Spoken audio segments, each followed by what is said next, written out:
Listen to me, please. You're like me, a Homo sapiens. A wise human. Life, a miracle in the universe, appeared around 4 billion years ago. And we humans, only 200,000 years ago. Yet we have succeeded in disrupting the balance that is so essential to life. Listen carefully to this extraordinary story, which is yours, and decide what you want to do with it.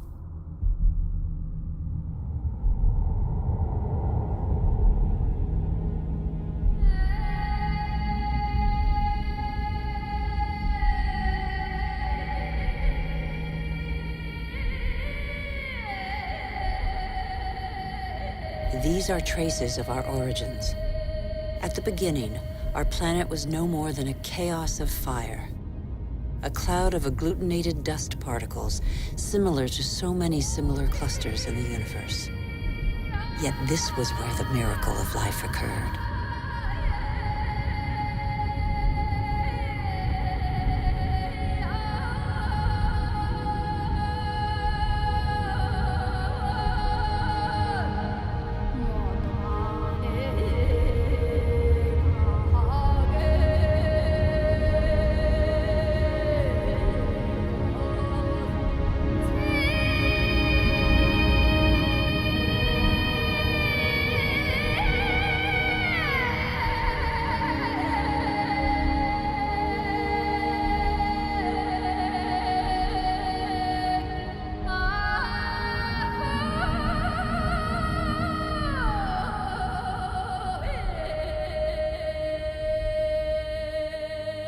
Today, life, our life, is just a link in a chain of innumerable living beings that have succeeded one another on Earth over nearly 4 billion years. And even today, new volcanoes continue to sculpt our landscapes. They offer a glimpse of what our Earth was like at its birth. Molten rock surging from the depths, solidifying, cracking, blistering or spreading in a thin crust before falling dormant for a time.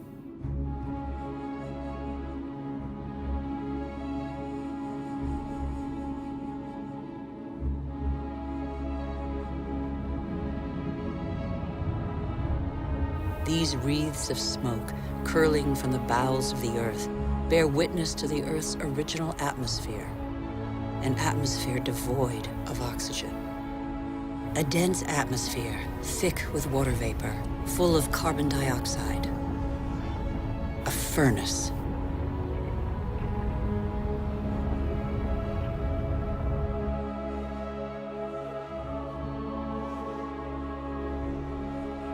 The Earth cooled. The water vapor condensed and fell in torrential downpours. At the right distance from the sun, not too far, not too near, the Earth's perfect balance enabled it to conserve water in liquid form. The water cut channels. They are like the veins of a body, the branches of a tree, the vessels of the sap that the water gave to the Earth.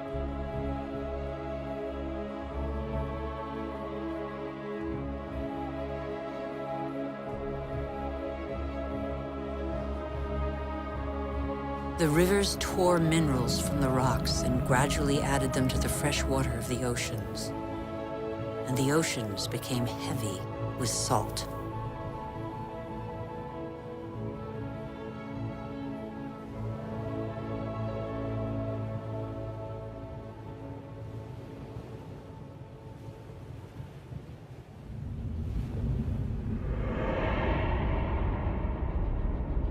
Where do we come from? Where did life first spark into being?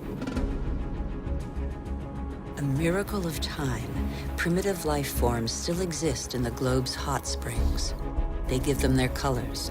They're called archaeobacteria.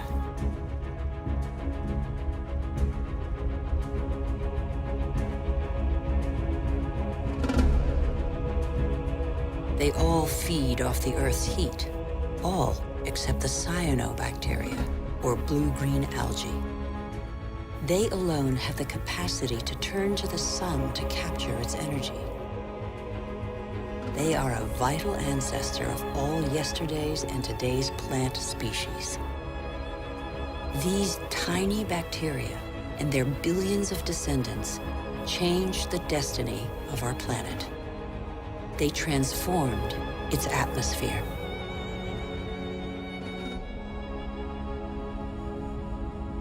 What happened to the carbon that poisoned the atmosphere? It's still here, imprisoned in the Earth's crust. Here, there once was a sea inhabited by microorganisms.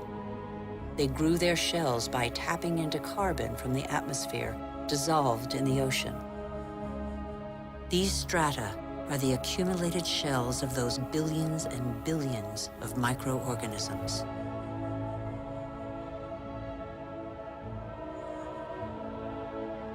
Thanks to them, the carbon drained from the atmosphere and other life forms could develop. It is life that altered the atmosphere. Plant life fed off the sun's energy, which enabled it to break apart the water molecule and take the oxygen. And oxygen filled the air. The Earth's water cycle is a process of constant renewal. Waterfalls, water vapor, clouds, rain, springs, rivers, seas, oceans, glaciers. The cycle is never broken. There's always the same quantity of water on Earth. All the successive species on Earth have drunk the same water. The astonishing matter that is water, one of the most unstable of all. It takes a liquid form as running water, gaseous as vapor, or solid as ice.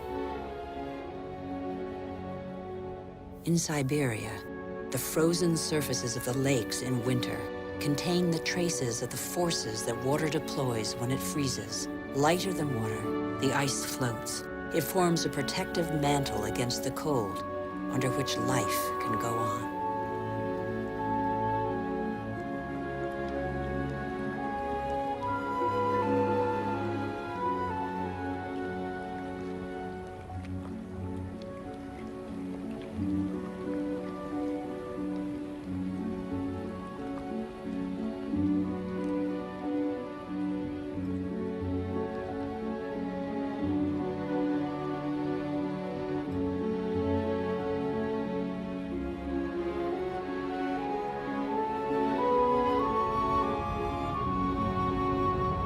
The engine of life is linkage. Everything is linked. Nothing is self-sufficient. Water and air are inseparable, united in life and for our life on Earth. Sharing is everything.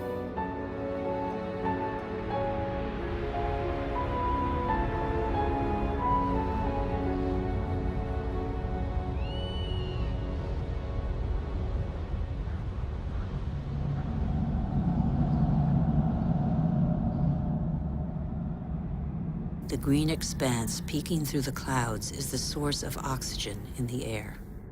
70% of this gas, without which our lungs cannot function, comes from the algae that tint the surface of the oceans. Our Earth relies on a balance in which every being has a role to play and exists only through the existence of another being. A subtle, fragile harmony that is easily shattered.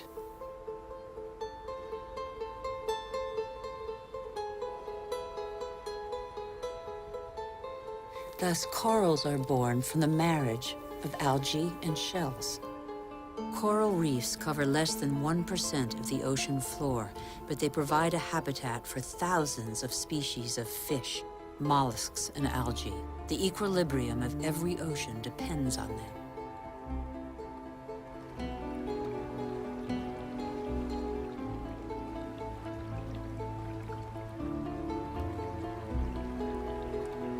The Earth counts time in billions of years. It took more than 4 billion years for it to make trees. In the chain of species, trees are a pinnacle, a perfect living sculpture. Trees defy gravity. They are the only natural element in perpetual movement toward the sky. They grow unhurriedly toward the sun that nourishes their foliage.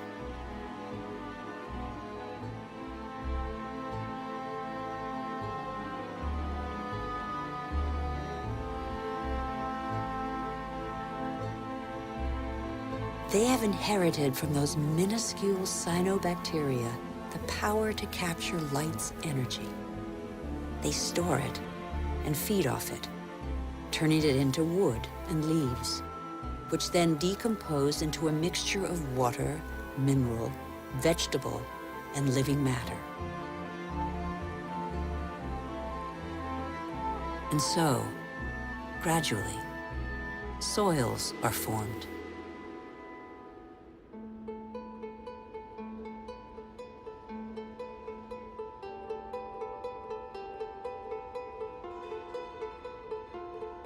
Soils teem with the incessant activity of microorganisms feeding, digging, aerating, and transforming.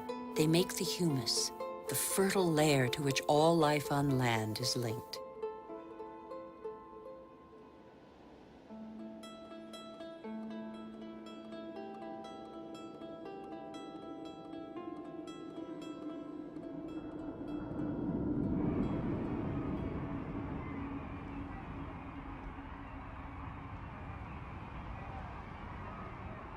What do we know about life on Earth? How many species are we aware of? 1/10 of them? 100th, perhaps? What do we know about the bonds that link them?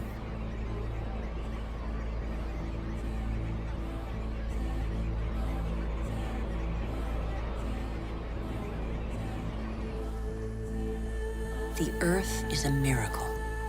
Life remains a mystery.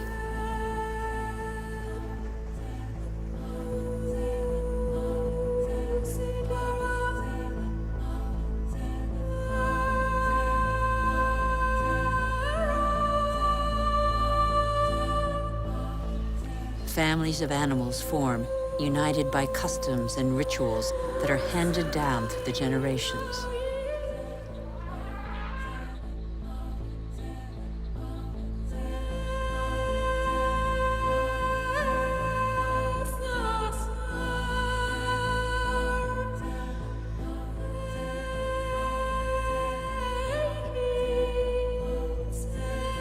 Some adapt to the nature of their pasture, and their pasture adapts to them. And both gain. The animal sates its hunger, and the tree can blossom again.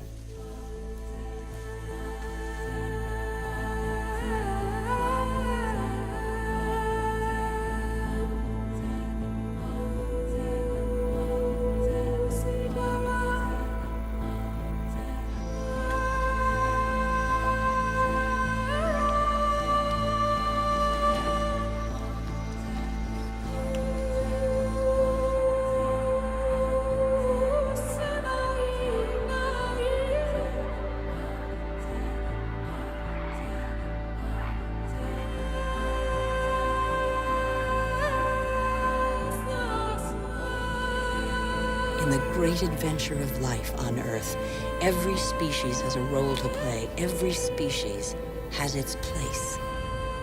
None is futile or harmful. They all balance out.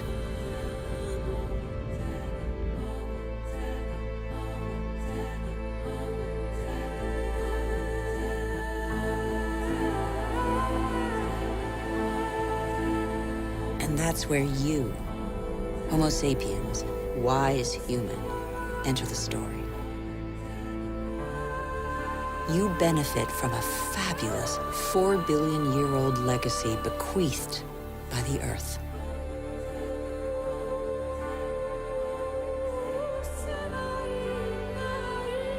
You're only 200,000 years old, but you have changed the face of the world. despite your vulnerability, you have taken possession of every habitat and conquered swaths of territory like no other species before you.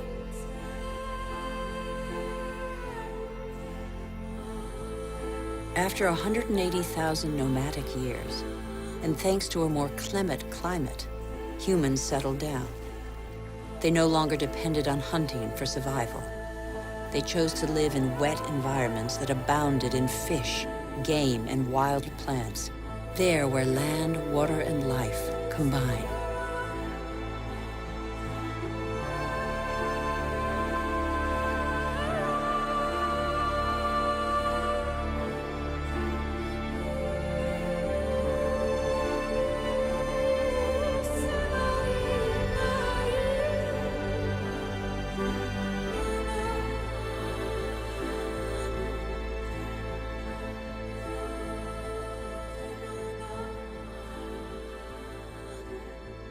Even today, the majority of humankind lives on the continent's coastlines or the banks of rivers and lakes.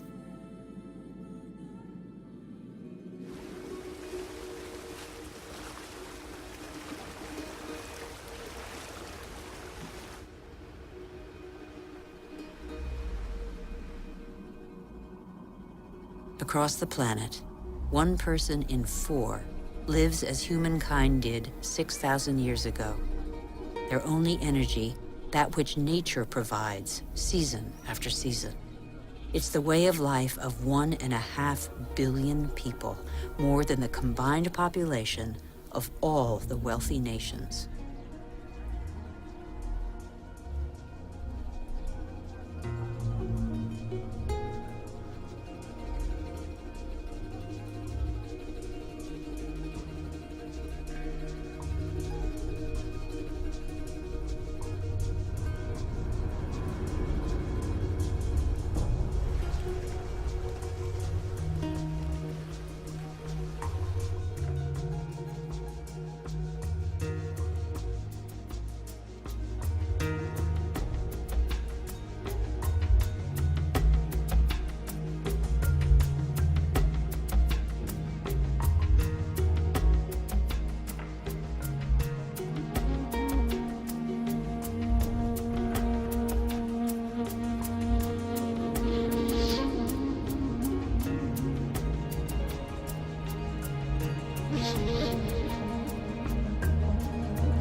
But life expectancy is short, and hard labor takes its toll.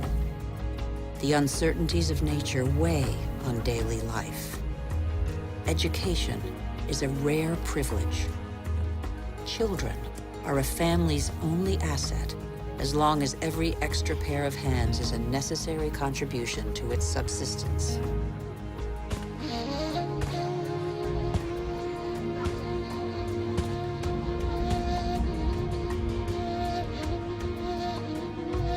Humanity's genius is to have always had a sense of its weakness.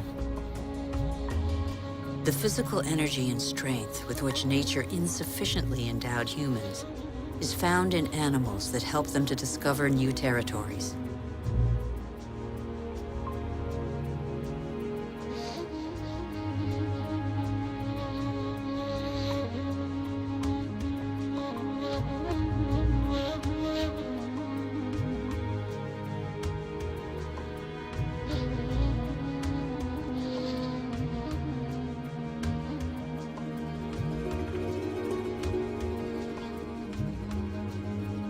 But how can you conquer the world on an empty stomach? The invention of agriculture turned our history on end. It was less than 10,000 years ago. Agriculture was our first great revolution.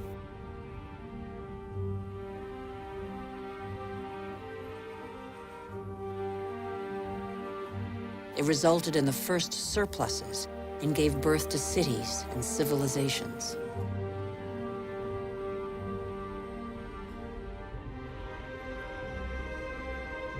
The memory of thousands of years scrabbling for food faded. Having made grain the yeast of life, We multiplied the number of varieties and learned to adapt them to our soils and climates.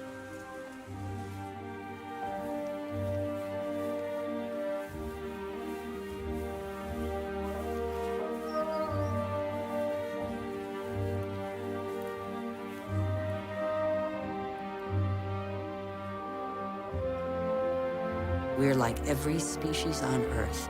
Our principal daily concern is to feed ourselves. When the soil is less than generous and the water becomes scarce, we are able to deploy prodigious efforts to extract from the land enough to live on.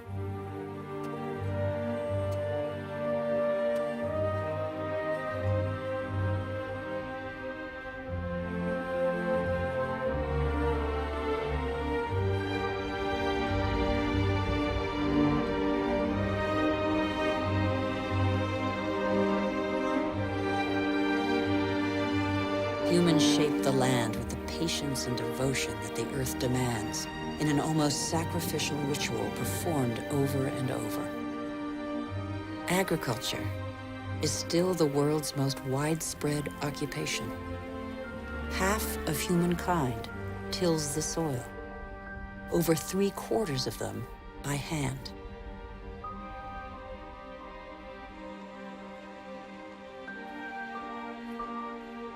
Agriculture is like a tradition handed down from generation to generation in sweat, graft, and toil, because for humanity, it is a prerequisite of survival.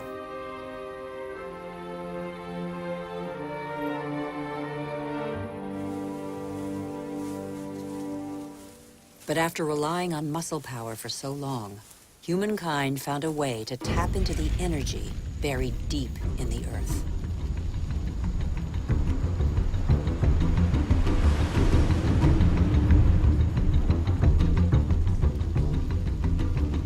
These flames are also from plants, a pocket of sunlight, pure energy, the energy of the sun, captured over millions of years by millions of plants more than 100 million years ago. It's coal, it's gas, and above all, it's oil.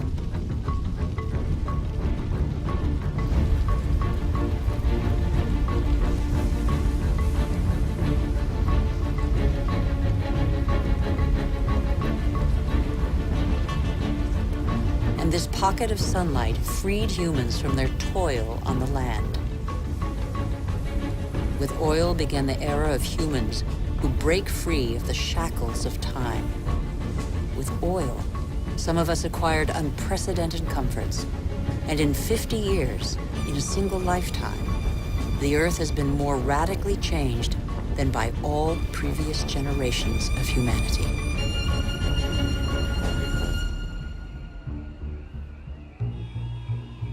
Faster and faster. In the last 60 years, the Earth's population has almost tripled, and over 2 billion people have moved to the cities. Faster and faster.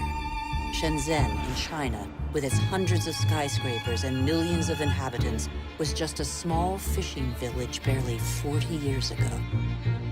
Faster and faster. In Shanghai, 3,000 towers and skyscrapers have been built in 20 years.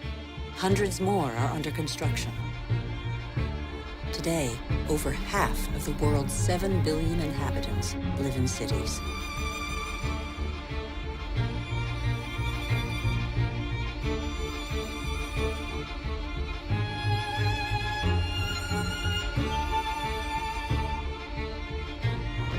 New York, the world's first megalopolis, is the symbol of the exploitation of the energy the Earth supplies to human genius. The manpower of millions of immigrants, the energy of coal, the unbridled power of oil.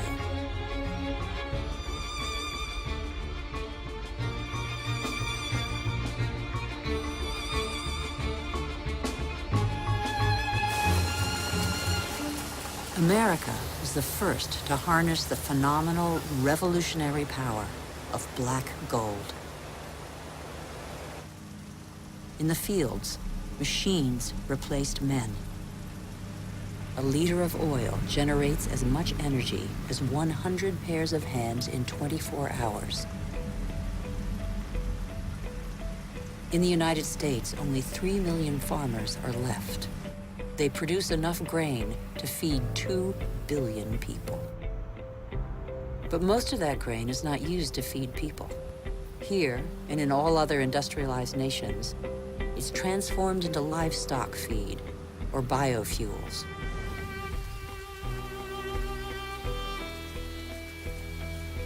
The pocket of sunshine's energy chased away the specter of drought that stalked farmland. No spring escapes the demands of agriculture, which accounts for 70% of humanity's water consumption. In nature, everything is linked. The expansion of cultivated land and single-crop farming encouraged the development of parasites. Pesticides, another gift of the petrochemical revolution, exterminated them. Bad harvests and famine became a distant memory. The biggest headache now was what to do with the surpluses engendered by modern agriculture. But toxic pesticides seeped into the air, soil, plants, animals, rivers, and oceans. They penetrated the heart of cells similar to the mother cell that is shared by all forms of life. Are they harmful to the humans that they released from hunger? These farmers, in their yellow protective suits, probably have a good idea.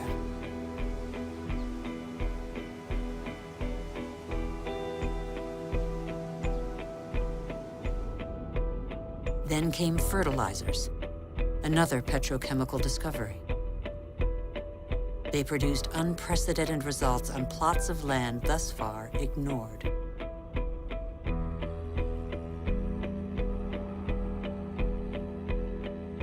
Crops adapted to soils and climates gave way to the most productive varieties and the easiest to transport. And so, in the last century, 3/4 of the varieties developed by farmers over thousands of years have been wiped out.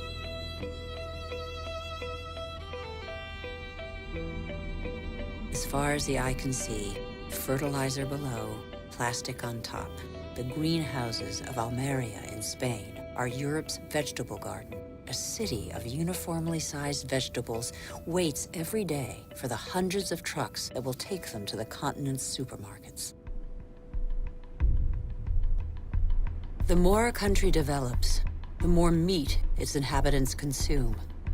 How can growing worldwide demand be satisfied without recourse to concentration camp-style cattle farms? Faster and faster, like the life cycle of livestock which may never see a meadow. Manufacturing meat faster than the animal has become a daily routine.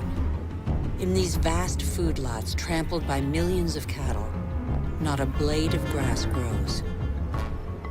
A fleet of trucks from every corner of the country brings in tons of grain, soy meal, and protein-rich granules that will become tons of meat.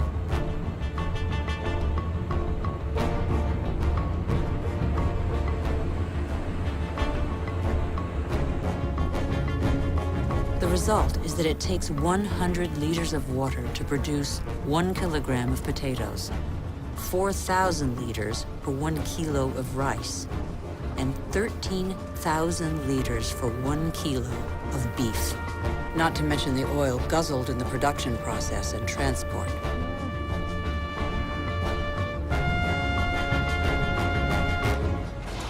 Our agriculture has become oil-powered.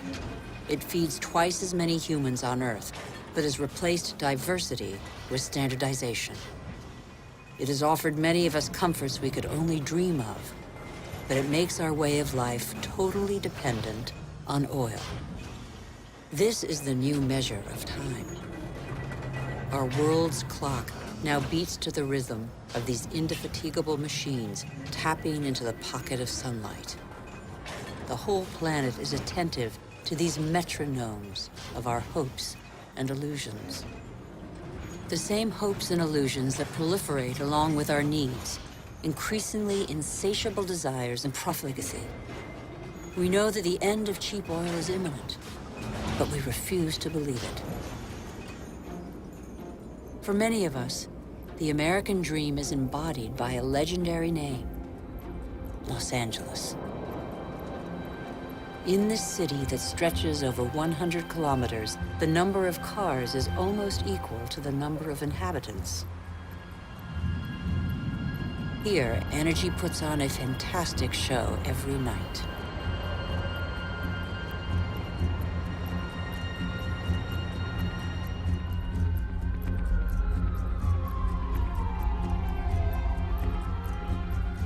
The days seem to be no more than the pale reflection of nights that turn the city into a starry sky.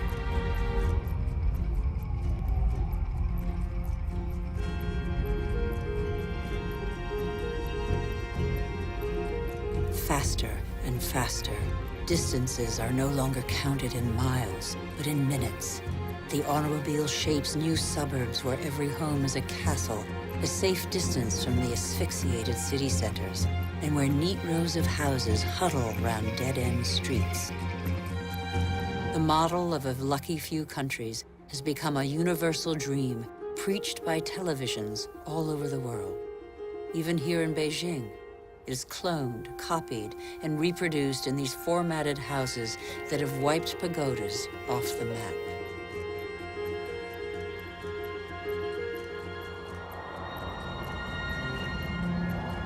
The automobile has become the symbol of comfort and progress. If this model were followed by every society, the planet wouldn't have 900 million vehicles as it does today, but 5 billion. Faster and faster. The more the world develops, the greater its thirst for energy. Everywhere, machines dig, bore, and rip from the earth the pieces of stars buried in its depths since its creation. Minerals.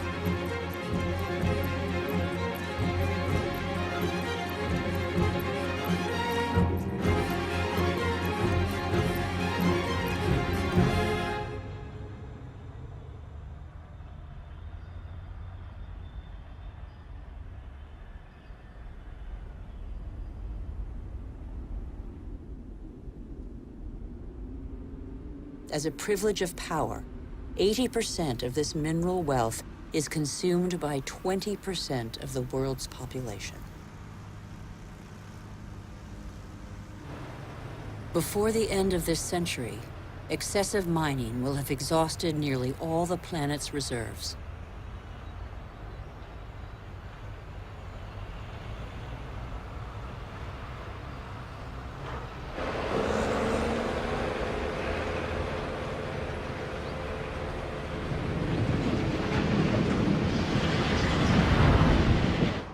Faster and faster. Shipyards churn out oil tankers, container ships, and gas tankers to cater for the demands of globalized industrial production. Most consumer goods travel thousands of kilometers from the country of production to the country of consumption. Since 1950, the volume of international trade has increased 20 times over.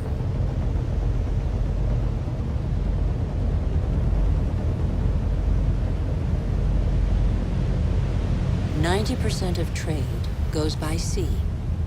500 million containers are transported every year, headed for the world's major hubs of consumption, such as Dubai. Dubai is a sort of culmination of the Western model, a country where the impossible becomes possible, building artificial islands in the sea, for example.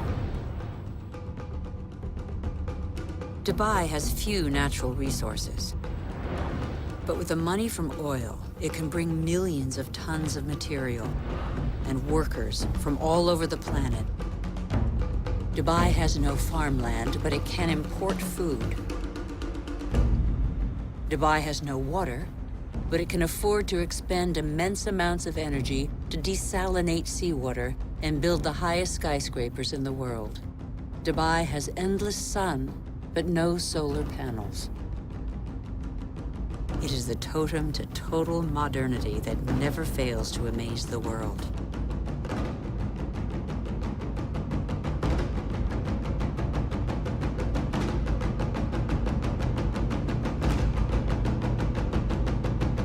Dubai is like the new beacon for all the world's money.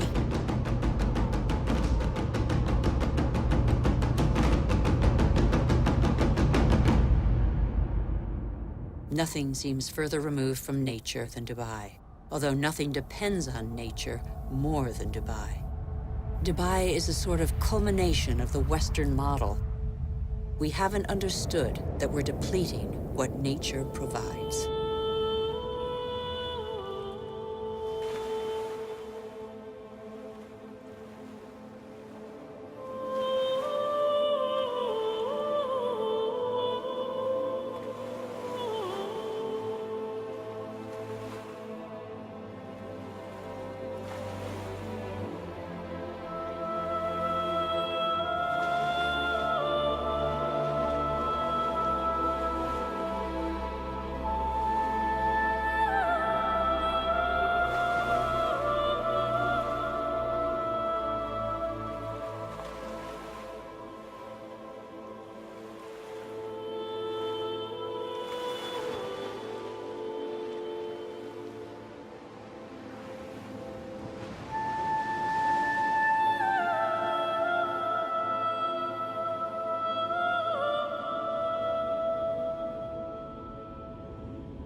Since 1950, fishing catches have increased five-fold, from 18 to 100 million metric tons a year. Thousands of factory ships are emptying the oceans. 3/4 of fishing grounds are exhausted, depleted, or in danger of being so. Most large fish have been fished out of existence since they have no time to reproduce.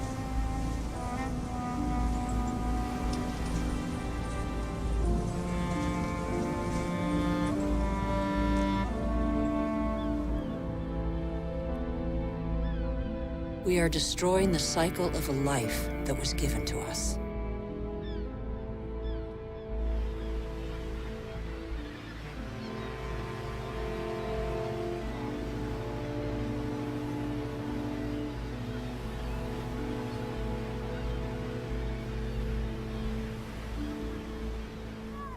At the current rate, all fish stocks are threatened with exhaustion.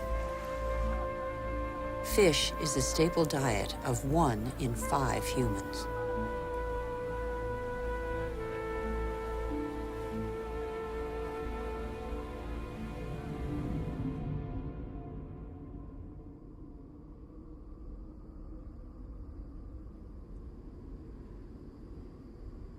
We have forgotten that resources are scarce.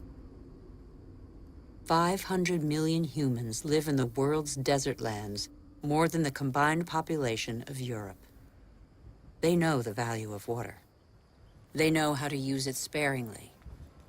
Here, they depend on wells replenished by fossil water, which accumulated underground in the days when it rained on these deserts, 25,000 years ago.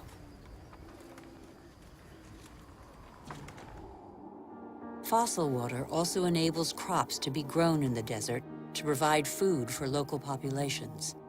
The field's circular shape derives from the pipes that irrigate them around a central pivot.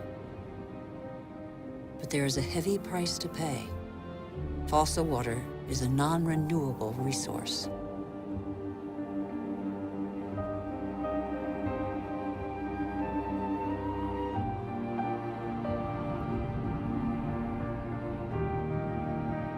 In Saudi Arabia, the dream of industrial farming in the desert has faded.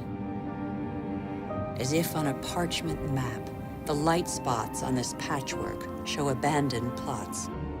The irrigation equipment is still there, the energy to pump water also. But the fossil water reserves are severely depleted.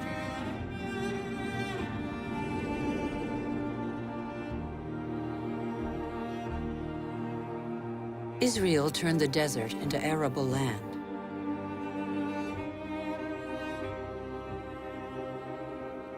Even though these hothouses are now irrigated drop by drop, water consumption continues to increase along with exports.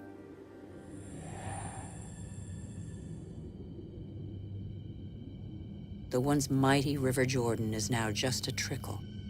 Its water has flown to supermarkets all over the world in crates of fruit and vegetables.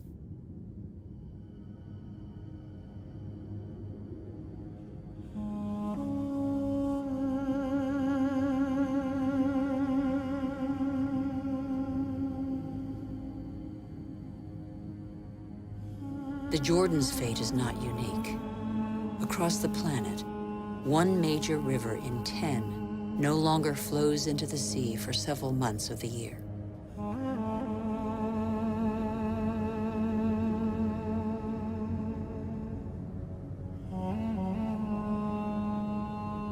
Deprived of the Jordan's water, the level of the Dead Sea goes down by over 1 meter per year.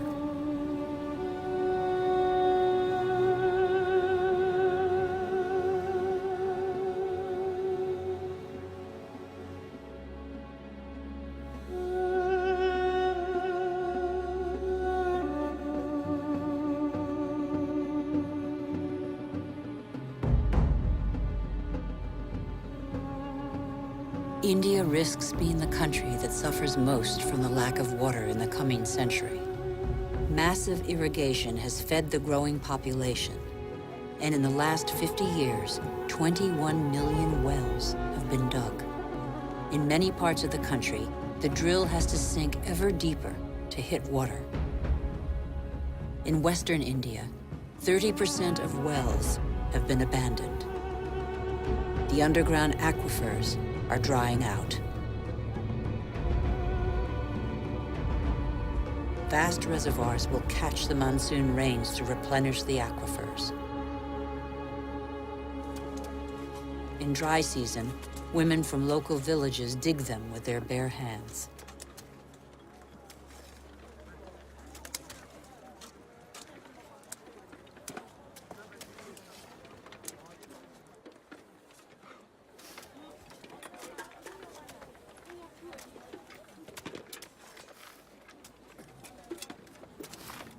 Thousands of kilometers away, 800 to 1,000 liters of water are consumed per person per day. Las Vegas was built out of the desert. Millions of people live there. Thousands more arrive every month. The inhabitants of Las Vegas are among the biggest consumers of water in the world.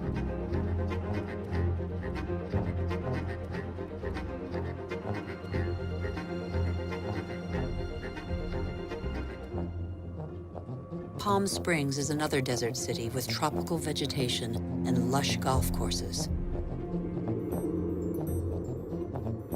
How long can this mirage continue to prosper?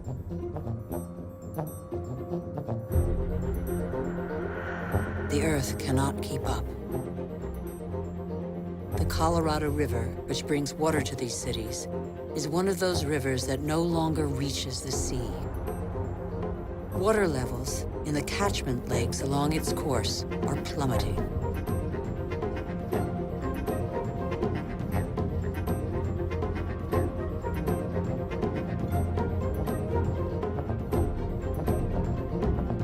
Water shortages could affect nearly 2 billion people before 2025.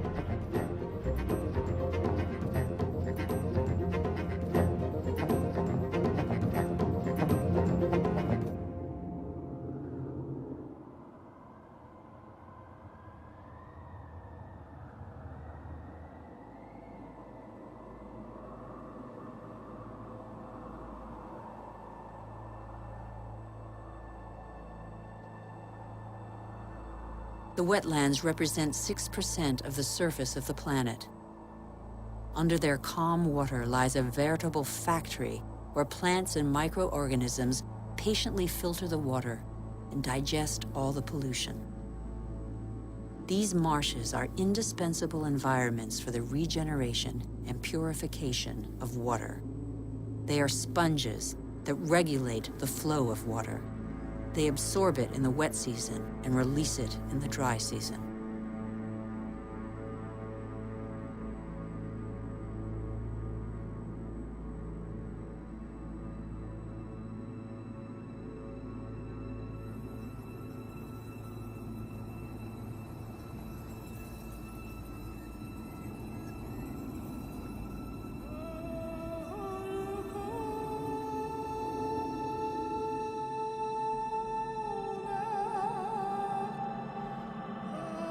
In our race to conquer more land, we have reclaimed them as pasture for our livestock, or as land for agriculture or building.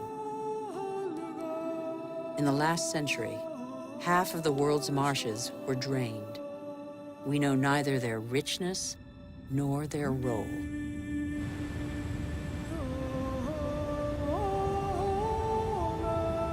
All living matter is linked. Water, air, soil, trees. The world's magic is right in front of our eyes.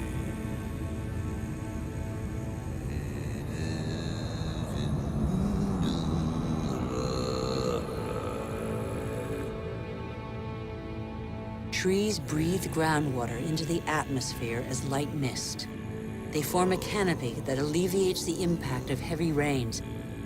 The forests provide the humidity that is necessary for life.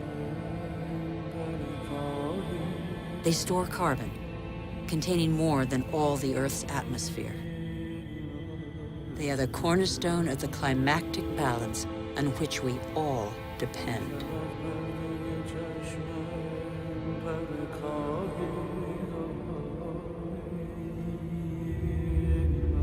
The trees of the primary forests provide a habitat for 3/4 of the planet's biodiversity.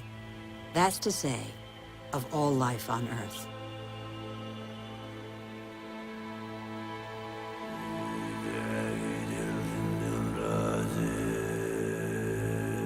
These forests provide the remedies that cure us. The substances secreted by these plants can be recognized by our bodies. Our cells talk the same language. We are of the same family.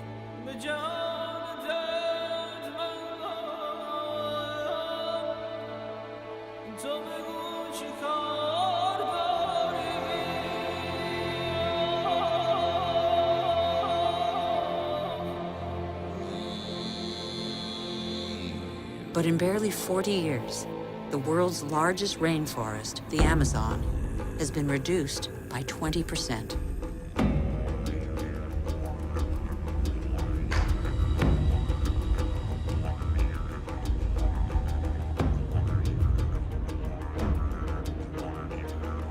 The forest gives way to cattle ranches or soybean farms. 95% of these soybeans are used to feed livestock and poultry in Europe and Asia. And so, a forest is turned into meat.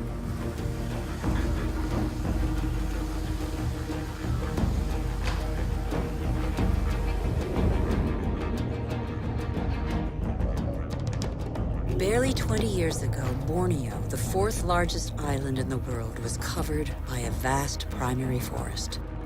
At the current rate of deforestation, it will have totally disappeared within 10 years.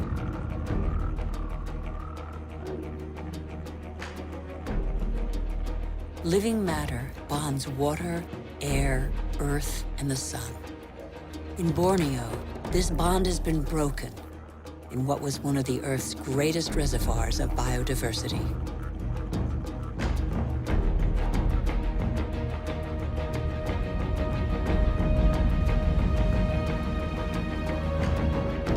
This catastrophe was provoked by the decision to produce palm oil, one of the most productive and consumed oils in the world, on Borneo. Palm oil not only caters to our growing demand for food, but also cosmetics, detergents, and increasingly, alternative fuels. The forest diversity was replaced by a single species, the oil palm. For local people, it provides employment. It is an agricultural industry.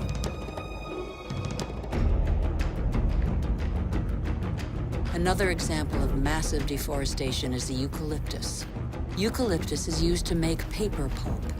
Plantations are growing as demand for paper has increased 5-fold in 50 years. One forest does not replace another forest. At the foot of these eucalyptus trees, nothing grows because their leaves form a bed that is toxic for most other plants. They grow quickly, but exhaust water reserves. Soybeans, palm oil, eucalyptus trees. Deforestation destroys the essential to produce the superfluous.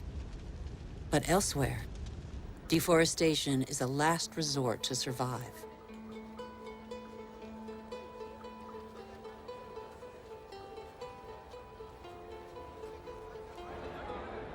Over 2 billion people, almost a third of the world's population, still depend on charcoal.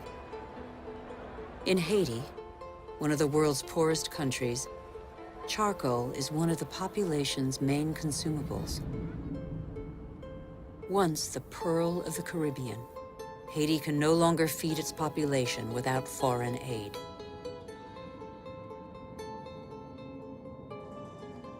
On the hills of Haiti, only 2% of the forests are left. Stripped bare, nothing holds the soils back. The rainwater washes them down the hillsides as far as the sea. What's left is increasingly unsuitable for agriculture.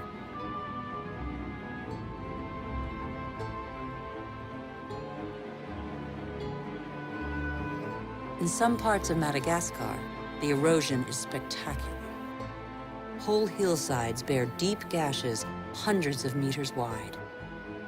Thin and fragile, soil is made by living matter. With erosion, the fine layer of humus, which took thousands of years to form, disappears.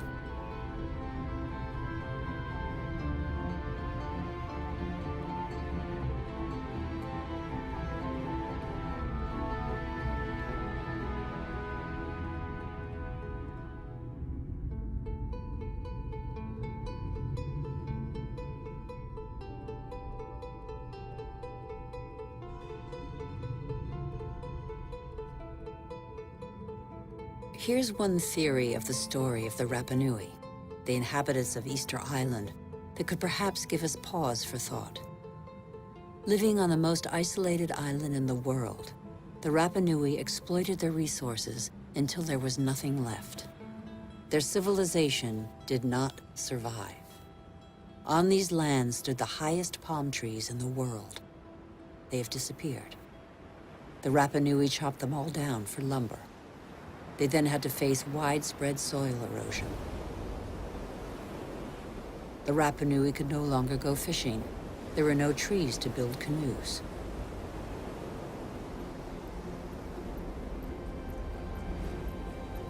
And yet the Rapa Nui formed one of the most brilliant civilizations in the Pacific.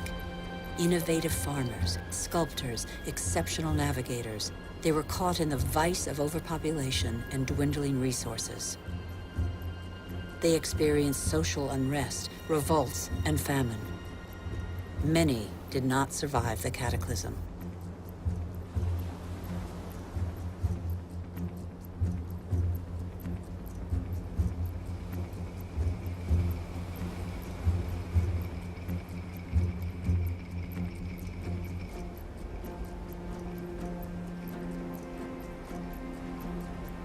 The real mystery of Easter Island is not how its strange statues got there. We know now. It's why the Rapa Nui didn't react in time.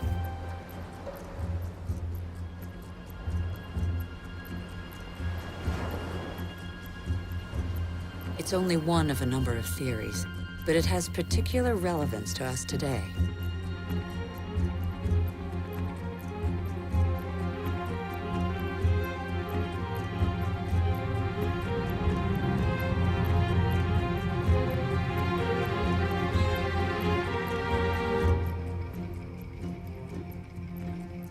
Since 1950, the world's population has almost tripled.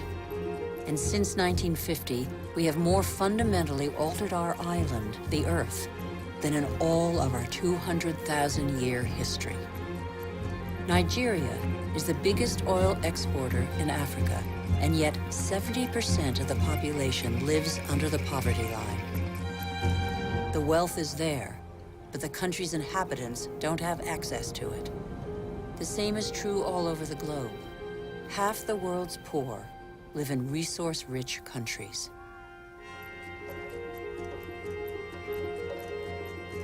Our mode of development has not fulfilled its promises.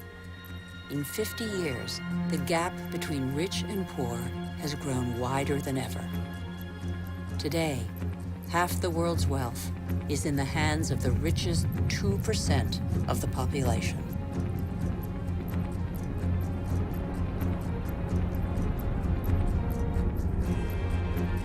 Can such disparities be maintained?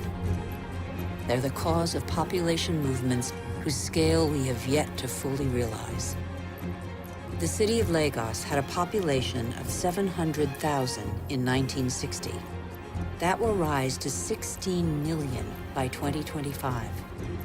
Lagos is one of the fastest growing megalopolises in the world. The new arrivals are mostly farmers forced off the land for economic or demographic reasons, or because of diminishing resources.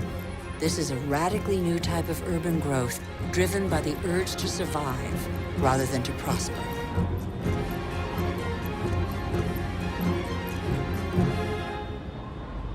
Every week, over 1 million people swell the populations of the world's cities.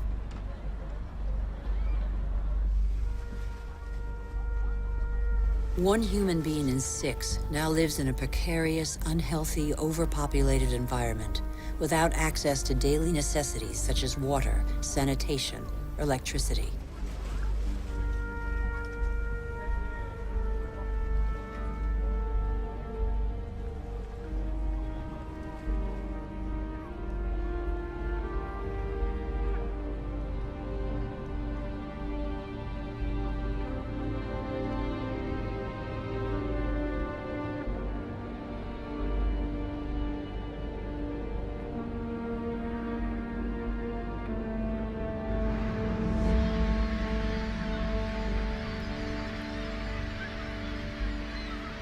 Hunger is spreading once more.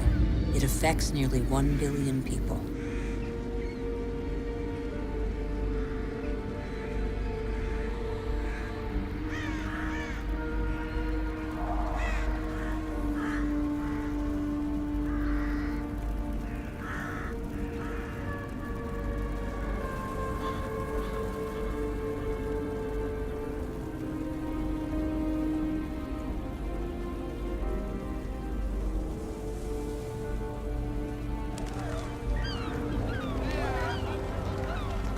All over the planet, the poorest scrabble to survive on scraps, while we continue to dig for resources that we can no longer live without. We look farther and farther afield, in previously unspoilt territory, and in regions that are increasingly difficult to exploit.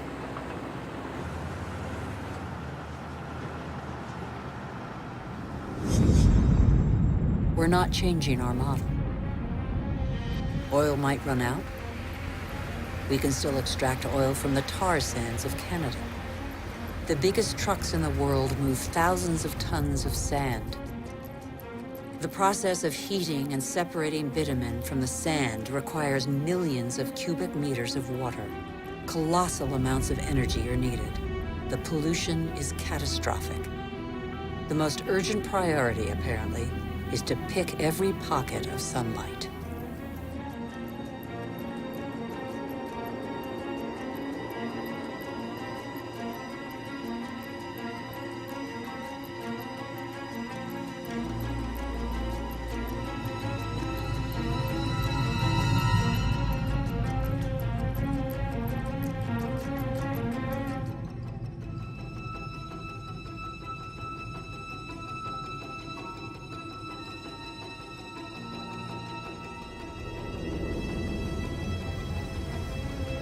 Our oil tankers are getting bigger and bigger. Our energy requirements are constantly increasing. We try to power growth like a bottomless oven that demands more and more fuel.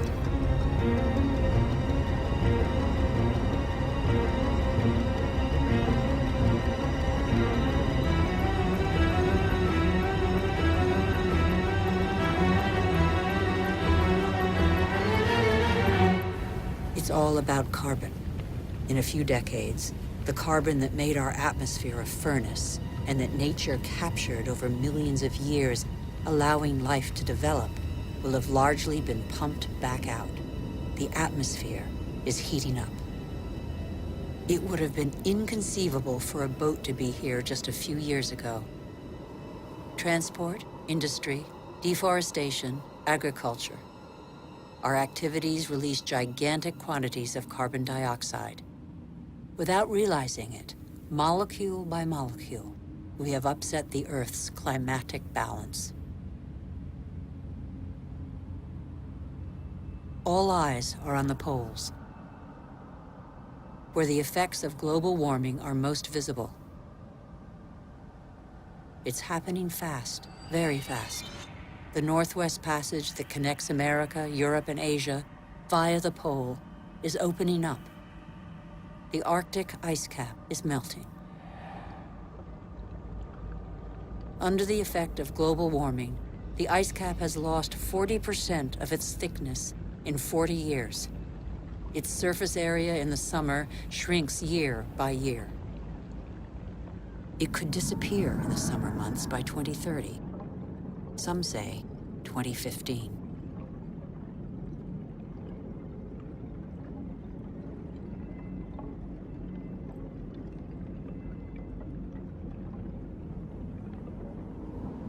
The sunbeams that the ice sheet previously reflected back now penetrate the dark water, heating it up. The warming process gathers pace.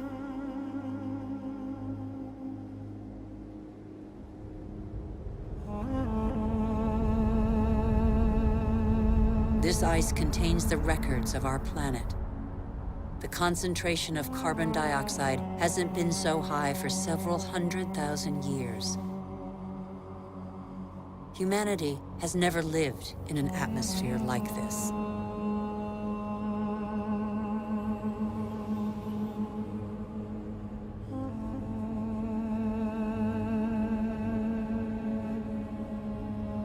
Is excessive exploitation of our resources threatening the lives of every species?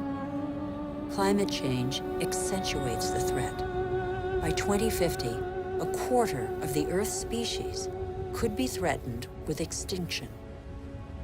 In these polar regions, the balance of nature has already been disrupted.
Around the North Pole, the ice cap has lost 30% of its surface area in 30 years.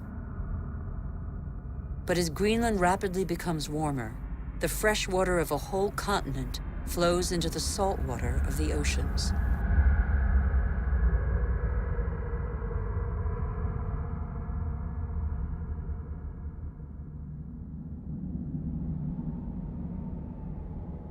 Greenland's ice contains 20% of the fresh water of the whole planet. If it melts, sea levels will rise by nearly 7 meters.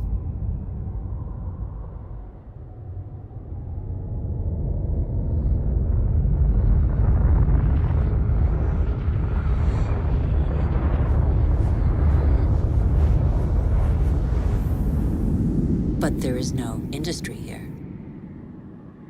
Greenland's ice sheet suffers from greenhouse gases emitted elsewhere on Earth. Our ecosystem doesn't have borders. Wherever we are, our actions have repercussions on the whole Earth. The atmosphere of our planet is an indivisible whole. It is an asset we share. On Greenland's surface, lakes are appearing on the landscape. The ice cap has begun to melt at a speed that even the most pessimistic scientists did not envision 10 years ago.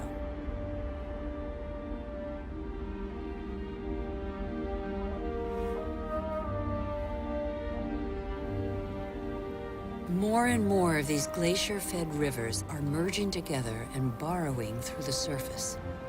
It was thought the water would freeze in the depths of the ice. On the contrary, it flows under the ice, carrying the ice sheet into the sea, where it breaks into icebergs.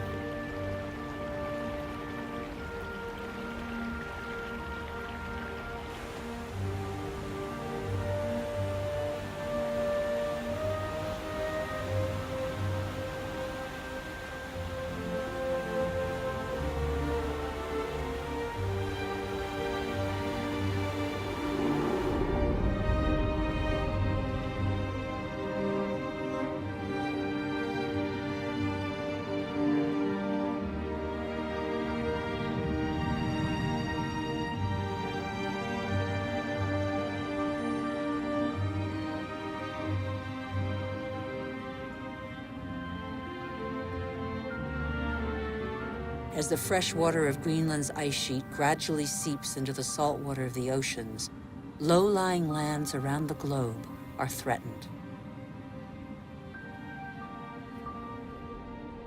Sea levels are rising.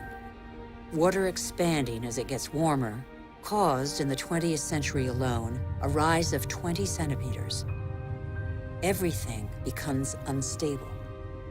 Coral reefs, for example, are extremely sensitive to the slightest change in water temperature. 30% have disappeared. They are an essential link in the chain of species.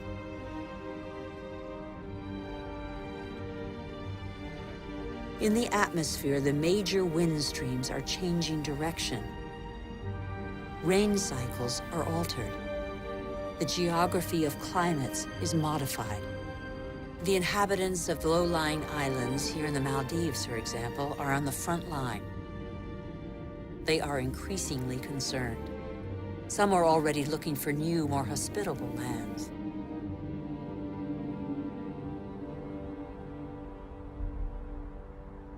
If sea levels continue to rise faster and faster, what will major cities like Tokyo, the world's most populous city, do? Every year, scientists' predictions become more and more alarming. 70% of the world's population lives on coastal plains. 11 of the 15 biggest cities stand on a coastline or river estuary. As the seas rise, salt will invade the water table, depriving inhabitants of drinking water. Migratory phenomena are inevitable. The only uncertainty concerns their scale.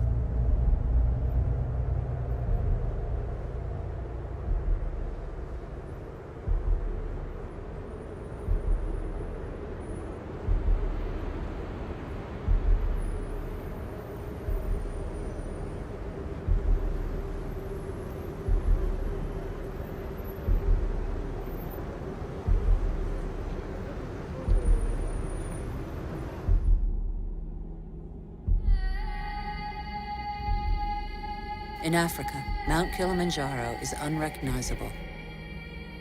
80% of its glaciers have disappeared. In summer, the rivers no longer flow. Local peoples are affected by the lack of water. Even on the world's highest peaks, in the heart of the Himalayas, eternal snows and glaciers are receding. Yet these glaciers play an essential role in the water cycle. They trap the water from the monsoons as ice and release it in the summer when the snow melts.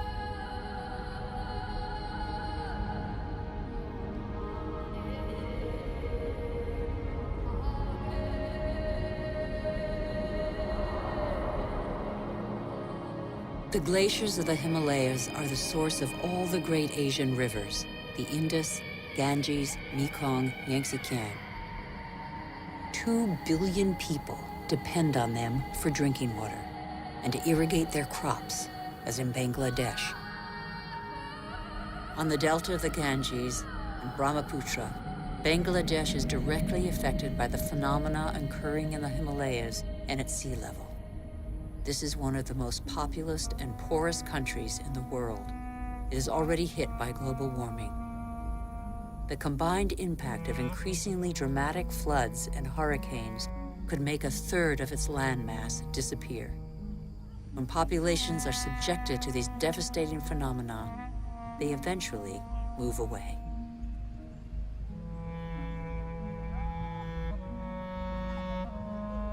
Wealthy countries will not be spared. Droughts are occurring all over the planet. In Australia, half of farmland is already affected.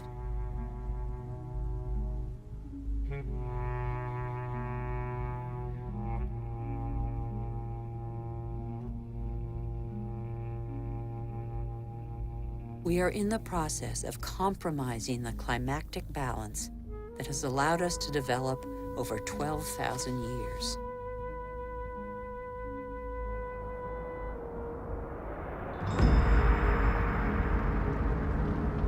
More and more wildfires encroach on major cities.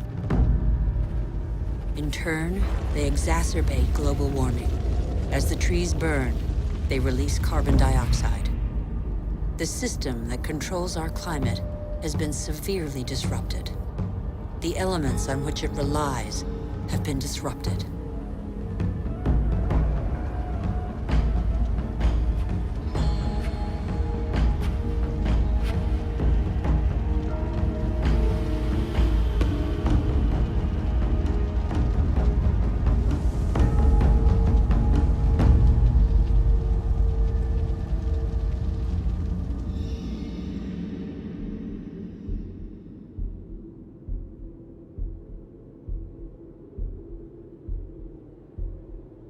The clock of climate change is ticking in these magnificent landscapes.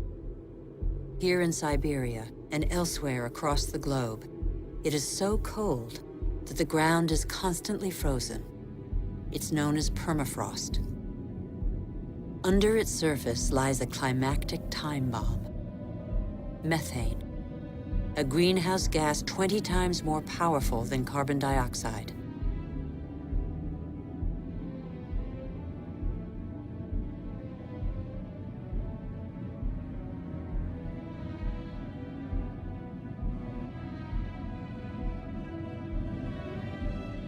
If the permafrost melts, the methane released would cause the greenhouse effect to race out of control with consequences no one can predict.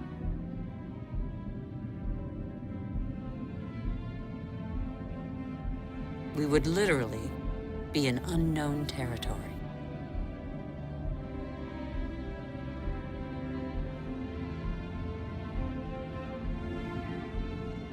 Humanity has no more than 10 years to reverse the trend and avoid crossing into this territory. Life on Earth as we have never known it.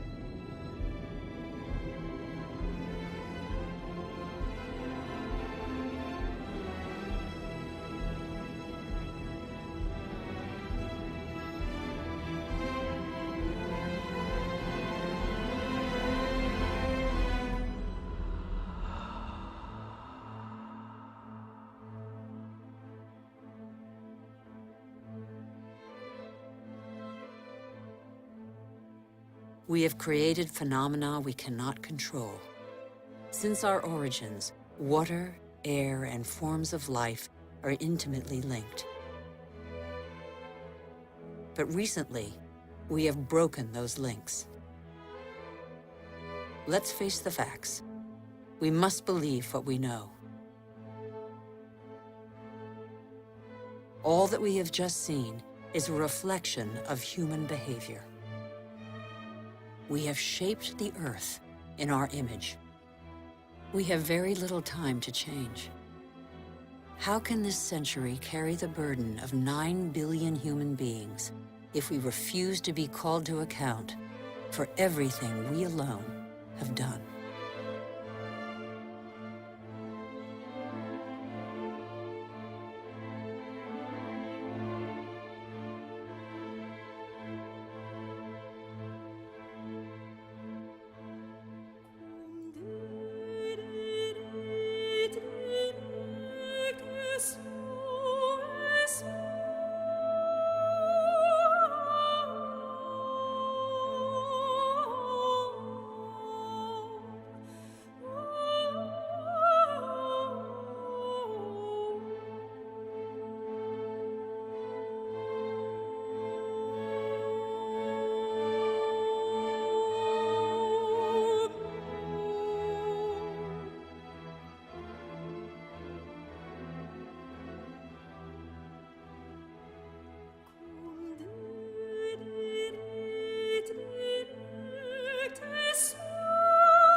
The cost of our actions is high.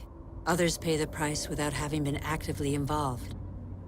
I have seen refugee camps as big as cities, sprawling in the desert. How many men, women, and children will be left by the wayside tomorrow?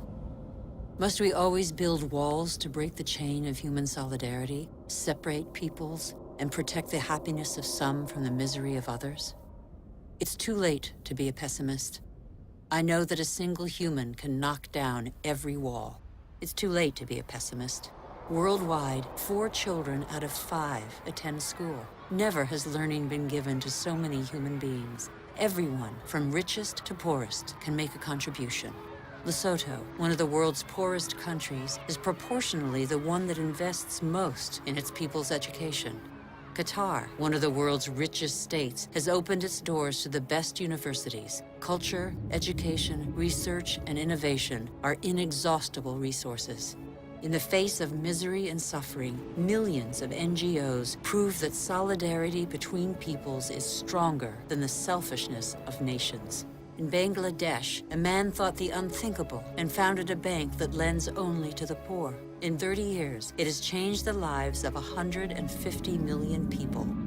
Antarctica is a continent with immense natural resources that no country can claim for itself, a natural reserve devoted to peace and science. A treaty signed by 49 states has made it a treasure shared by all humanity. It's too late to be a pessimist. Governments have acted to protect nearly 2% of the world's territorial waters. It's not much, but it's 2 times more than 10 years ago. The first natural parks were created just over a century ago. They cover over 13% of the continents. They create spaces where human activity is in step with the preservation of species, soils, and landscapes. This harmony between humans and nature can become the rule, no longer the exception. In the United States, New York has realized that nature does for us. These forests and lakes supply all the drinking water the city needs.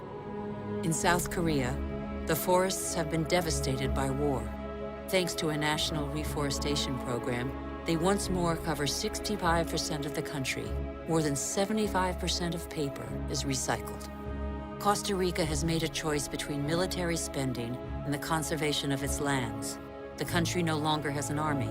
It prefers to devote its resources to education, ecotourism, and the protection of its primary forest. Gabon is one of the world's leading producers of wood. It enforces selective logging, not more than 1 tree every hectare. Its forests are one of the country's most important economic resources, but they have the time to regenerate. Programs exist that guarantee sustainable forest management. They must become mandatory. For consumers and producers, justice is an opportunity to be seized. When trade is fair, when both buyer and seller benefit, everybody can prosper and earn a decent living. How can there be justice and equity between people whose only tools are their hands and those who harvest their crops with a machine and state subsidies? Let's be responsible consumers. Think about what we buy. It's too late to be a pessimist. I've seen agriculture on a human scale. It can feed the whole planet if meat production doesn't take the food out of people's mouths. I have seen fishermen who take care of what they catch and care for the riches of the ocean. I have seen houses producing their own energy. 5,000 people live in the world's first ever eco-friendly district in Freiburg, Germany. Other cities partner the project. Mumbai is the 1,000th to join them. The governments of New Zealand, Iceland, Austria, Sweden, and other nations have made the development of renewable energy sources a top priority. I know that 80% of the energy we consume comes from fossil energy sources. Every week, 2 new coal-fired generating plants are built in China alone. But I have also seen, in Denmark, a prototype of a coal-fired plant that releases its carbon into the soil rather than the air. A solution for the future? Nobody knows yet. I have seen in Iceland an electricity plant powered by the Earth's heat, geothermal power. I have seen a sea snake lying on the swell to absorb the energy of the waves and produce electricity. I have seen wind farms off the coast of Denmark that produce 20% of the country's electricity. The USA, China, India, Germany, and Spain are the biggest investors in renewable energy. They have already created over 2.5 million jobs. Where on earth doesn't the wind blow? I have seen desert expanses baking in the sun. Everything on Earth is linked, and the Earth is linked to the sun, its original energy source. Can humans not imitate plants and capture its energy? In 1 hour, the sun gives the Earth the same amount of energy as that consumed by all humanity in 1 year. As long as the Earth exists, the sun's energy will be inexhaustible. All we have to do is stop drilling the Earth and start looking to the sky. All we have to do is learn to cultivate the sun. All these experiments are only examples, but they testify to a new awareness. They lay down markers for a new human adventure based on moderation, intelligence, and sharing.